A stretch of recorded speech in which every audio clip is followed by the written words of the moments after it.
नमस्कार, आदाब, सत श्री अकाल, जय भीम, जोहार। मेरा नाम है नवीन कुमार।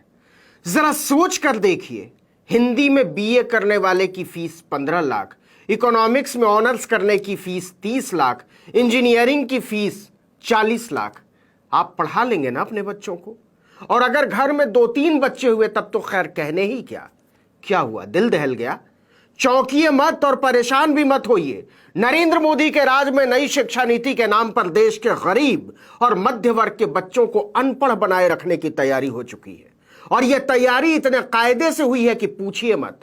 ठेकेदार की तरह काम करेंगे, यूनिवर्सिटीज के वाइस चांसलर और लोन एजेंट की तरह भरे जाएंगे प्रोफेसर। इरादा साफ है, विश्वविद्यालयों को सूदखोर महाजनों की मुट्ठी में दे दिया जाएगा। यूजीसी के चेयरमैन एम जगदीश कुमार को इस काम में लगाया जा चुका है। उन्होंने साफ साफ कह दिया है कि जिस तरह से यूनिवर्सिटीज चल रही हैं वो ऐसे ही चल नहीं सकती। हम कब तक प्रोफेसरों, प्रयोगशालाओं, लाइब्रेरियों, इंफ्रास्ट्रक्चर का बोझ उठाते रहेंगे? जैसे बिल्डर कर्ज लेकर धंधा करते हैं, जैसे कारोबारी कर्ज लेकर धंधा करते हैं, जैसे अंबानी अडानी कर्जा लेकर धंधा करते हैं, वैसे ही देश की यूनिवर्सिटीज को कर्जा लेकर शिक्षा का धंधा करना होगा और हम इसको करके रहेंगे। एक इंटरव्यू में यूजीसी के चेयरमैन से सवाल पूछा गया कि आप ऐसा कैसे सोच सकते हैं? सरकारी विश्वविद्यालयों में अनुदान को लेकर सवाल उठ रहे हैं। इलाहाबाद यूनिवर्सिटी में एक ही बार में 400% फीस बढ़ा दी गई। वहां हजारों विद्यार्थी कमजोर तबके से आते हैं जो महंगी फीस का बोझ नहीं उठा सकते। इस पर यूनिवर्सिटी ने दलील दी है कि यूजीसी ने कहा है सूद पर रुपया लेकर काम कीजिए, हम इतना अनुदान नहीं देंगे आगे। इस तरह सरकारी विश्वविद्यालय कहां तक बचेंगे, यह पूछा गया। विश्वविद्यालय परिसर देश के विकास का हिस्सा कैसे बनेंगे, यह तो घोर अन्याय है। इस पर जगदीश कुमार डंके की चोट पर कहते हैं कि इसका कोई दूसरा उपाय नहीं है, यह तो होकर रहेगा। यूजीसी का काम सिर्फ अनुदान देना नहीं है, यह मोदी सरकार ने साफ कर दिया है। इसका मुख्य मकसद विश्वविद्यालय में उच्च शिक्षा की गुणवत्ता के स्तर को बनाए रखना है, चाहे इस पर जितना रुपया जहां से लाना हो लाओ। हम अनुदान देना जारी नहीं रख सकते। अब हमारे पास हेफा है। हेफा मतलब हायर एजुकेशन फंडिंग एजेंसी। विश्वविद्यालय बुनियादी ढांचा बनाने के लिए हेफा से सूद पर कर्जा ले सकते हैं। इस कर्जे से आप अपने रिसर्च की ढांचागत व्यवस्था को दुरुस्त कर सकते हैं, लेकिन यूनिवर्सिटीज को इस कर्जे को चुकाना भी होगा, वो भी सूद के साथ। सूदखोरों को रुपया चुकाने के लिए विश्वविद्यालयों को आंतरिक संसाधन पैदा करने के बारे में सोचना चाहिए। आप ऑनलाइन डिग्री दीजिए, शॉर्ट टर्म कोर्स करवाइए, सेल्फ स्पॉन्सर्ड कार्यक्रम चलाइए, जो भी करना हो कीजिए, लेकिन काम आपको सूद पर रुपया लेकर ही करना होगा। भारतीय प्रबंध संस्थान यानी आईआईएम ऐसा कर रहे हैं। यूनिवर्सिटीज की सरकार पर निर्भरता ठीक बात नहीं है। अपने दायरे को बढ़ाएंगे तो संसाधन भी खुद जुटा पाएंगे, यह यूजीसी कह रहा है। यूजीसी के चेयरमैन ऐसी बातें कर रहे हैं जैसे वो धरती पर नहीं चांद पर रहते हैं। आईआईएम से तुलना कर रहे हैं मगध यूनिवर्सिटी की, आगरा यूनिवर्सिटी की, बुंदेलखंड यूनिवर्सिटी की, जौनपुर यूनिवर्सिटी की, जीवाजी यूनिवर्सिटी की, अहिल्याबाई यूनिवर्सिटी की। अरे यूनिवर्सिटीज को सूदखोरों के हवाले करने के अभियान पर निकले मोदी के महाराज, आप किस दुनिया में रहते हैं? हिंदी में एमए, दर्शन शास्त्र में एमए या एंथ्रोपोलॉजी में पीएचडी और आईआईएम से एमबीए या आईआईटी से बीटेक का अंतर नहीं समझते लोलू लाल जी?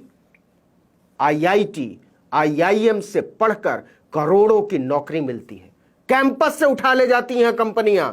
आपके पास ऐसा कोई उदाहरण है महाराज जी जिसमें हिंदी के छात्र का, अंग्रेजी के विद्यार्थी का, संस्कृति के विद्यार्थी का, ऐसे किसी सोशल साइंस विषय के विद्यार्थी का चयन हुआ हो, कैंपस प्लेसमेंट हुआ हो? लेकिन यूजीसी के चेयरमैन इस पर कुछ नहीं कहते।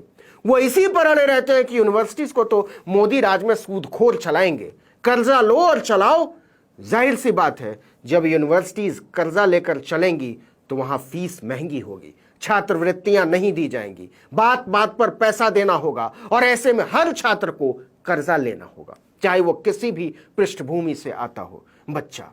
विश्वविद्यालय अनुदान आयोग यानी यूजीसी के अध्यक्ष एम जगदीश कुमार ने कहा कि भारतीय शैक्षणिक संस्थानों को कई तरह की दीवारों को गिराकर खुली सोच के साथ आगे बढ़ने की जरूरत है। भारत जैसे बहुलतावादी और बड़ी जनसंख्या वाले देश का भविष्य डिजिटल विश्वविद्यालय हैं जहां हर विद्यार्थी को कम शुल्क पर मनचाही गुणवत्तापूर्ण शिक्षा मिल सकती है। ये झांसा है। जाहिर सी बात है, यूजीसी के चेयरमैन वही कर रहे हैं और वही कह रहे हैं जो उन्हें करने और कहने के लिए कहा गया है। और यह कोई जगदीश कुमार के दिमाग की उपज नहीं है। यह प्रधानमंत्री नरेंद्र मोदी का विचार है कि भारत के विश्वविद्यालयों को सूदखोरों के हवाले कर दिया जाए। जिसके पास पैसा होगा वो पढ़ लेगा और जिसके पास नहीं होगा वो अपना इंतजाम देख ले आगे क्या करना है जिंदगी में। मतलब मानकर चलिए कि गरीब और मध्यम वर्ग के छात्रों को यूनिवर्सिटी कैंपस में घुसने से भी रोकने की तैयारी हो चुकी है। बताते हैं कैसे। मामूली हैसियत वाले छात्रों को डिजिटल यूनिवर्सिटी का झुनझुना थमाने की तैयारी हो रही है कि औकात नहीं है तो कॉलेज यूनिवर्सिटी आकर करोगे क्या। घर में ही रहकर जो सीख सकते हो सीख लो। प्रोफेसर का चेहरा देखने की जरूरत नहीं है। ब्लैक बोर्ड पर कैसे पढ़ाई होती है इसके बारे में सपना मत देखना। गरीब लोग क्या करेंगे लाइब्रेरी में बैठकर। साधारण परिवार के बच्चों को लेबोरेटरी में प्रयोगशालाओं में भी आने की जरूरत नहीं है। यूजीसी के चेयरमैन ने कहा है कि ऐसे लोग डिजिटल यूनिवर्सिटीज में पढ़ें। वहां कम पैसे में हम पढ़ा देंगे, डिग्री भी मिल जाएगी, लेकिन उस डिग्री का करोगे क्या इसकी कोई गारंटी हम नहीं लेंगे।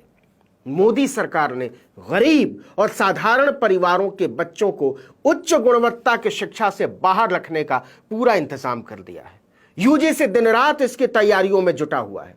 जगदीश कुमार इस अन्याय को लचीलापन बताते हैं। वो कहते हैं शिक्षा को डिजिटल करके ही हम विश्व गुरु बन सकते हैं। मतलब यूनिवर्सिटी मत जाओ, विश्व गुरु बनो। जो विद्यार्थी शहर और विश्वविद्यालय तक नहीं पहुंच सकते उनके कौशल और ज्ञान हासिल करने का दायरा बढ़ जाएगा। इससे यह विद्यार्थी आगे चलकर हमारे आर्थिक विकास की गाड़ी का मजबूत पहिया बन जाएंगे, ऐसा हम उम्मीद कर रहे हैं। लेकिन आपकी उम्मीद का आधार क्या है महाराज। दरअसल यूजीसी के चेयरमैन मामूली हैसियत वाले परिवारों और छात्रों को उल्लू बना रहे हैं। अगर वाकई डिजिटल यूनिवर्सिटी से भारत विश्व गुरु बनने वाला है तो सबसे पहले आईआईएम और आईआईटी के कैंपस पर ताला लगाइए। कर दीजिए सारी पढ़ाई ऑनलाइन। वहां उसके इम्तिहान तो बरसों से केवल ऑनलाइन हो रहे हैं। कंप्यूटर इंजीनियरिंग की पढ़ाई तो कतई कैंपस में नहीं होनी चाहिए, शर्त लगा दीजिए, क्योंकि इसमें तो पूरा मामला ही कंप्यूटर का है। लेकिन मोदी ऐसा नहीं करेंगे क्योंकि वहां पढ़ने वाले ज्यादातर बच्चों की हैसियत रुहेलखंड यूनिवर्सिटी, राजस्थान यूनिवर्सिटी, बस्तर विश्वविद्यालय, सिद्धू कानू मुर्मू यूनिवर्सिटी, दुर्गावती यूनिवर्सिटी या जौनपुर यूनिवर्सिटी में पढ़ने वालों से ऊंची होती है।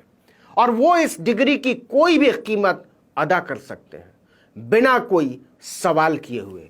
तो असल चिंता इसी सवाल की है।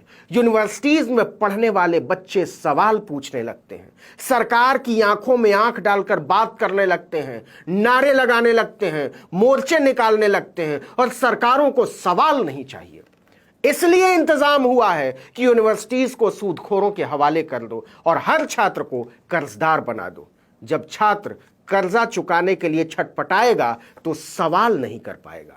उन पेड़ों की जड़ों को ही काट डालो जिसके डालों पर सवाल पूछने वाली स्वतंत्र सोच के छात्रों के फूल खिलते हैं। ये देश के करोड़ों गरीब छात्रों को अनपढ़ और जाहिल बनाए रखने की साजिश है। पूरी दुनिया में ऐसा उदाहरण नहीं मिलता अपने गरीबों को अनपढ़ बनाए रखने की कोशिश करने का। इस वीडियो में इतना ही, लेकिन अगर आपने आर्टिकल 19 इंडिया को अब तक सब्सक्राइब नहीं किया है तो फौरन कर दीजिए।